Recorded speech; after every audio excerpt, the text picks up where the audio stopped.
Молодая семья Патраман с трепетом ждала ребенка. В 1993 году у них родилась девочка. Радость и надежда переполняла сердца. Конечно, любящие родители планировали для своей дочери добрую, успешную, красивую жизнь. Но на все воля Божья. Семье Патраман выпало большое испытание. Дочь появилась на свет с врожденным недугом. С рождения до года нам еще поставили диагноз церебральный паралич. Вот, попутно она поздно начала ходить, попутно развился сколиоз, вот это искривление позвоночника. И с тех пор вот и мучаемся. Сначала был шок, потом был поиск виновного, а потом уже смирилась. Как бы, что делать? Мой ребенок.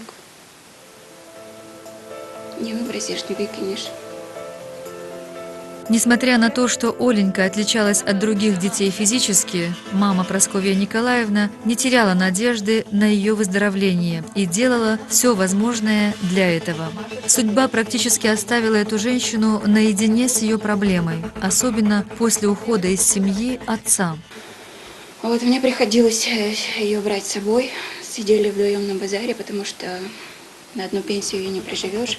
Чтобы выжить и обеспечить дочери своевременное медицинское обслуживание и педагогическое воспитание, мать сделала попытку определить дочь в специальный интернат, но надежды не оправдались. Девочке там не стало лучше, и мама забрала ее домой. С тех пор они всегда вместе, и не просто как мать и дочь, а как подруги. Я сильно ее люблю.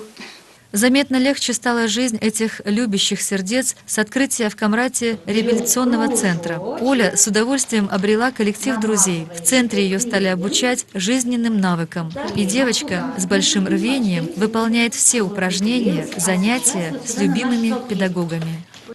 Сядь поудобнее. Смотри, сегодня мы что будем делать? Будем одевать кого?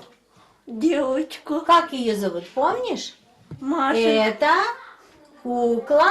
Машенька. Это кукла Машенька. Сначала, чтобы мы ее переодели, мы должны снять эту одежду и подобрать ей новую.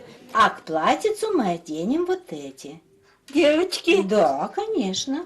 Давай.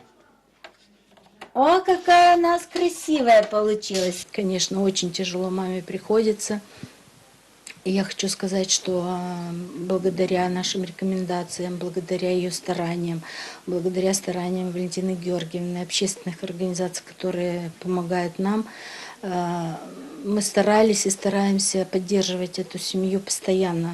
В жизни каждого человека может случиться несчастье, но особенно горестно, когда болеют дети. Не всегда родители выдерживают это испытание. Прасковья Николаевна живет с этим, не обижаясь ни на судьбу, ни на людей, потому что верит, что всегда найдутся люди с добрым сердцем, готовые помочь. Помощь и поддержку семья Патраман нашла в коллективе общественного канала ГРТ. В рамках социального проекта «Умут» предприниматель города Вадим Анастасов и директор мебельной фабрики «Голиат Вита» Людмила Анастасова подарили Ольге Патраман кровать с ортопедическим матрасом. Таких помощников в жизни этой матери и ее дочери не так много, но мы вместе верим, что их станет больше.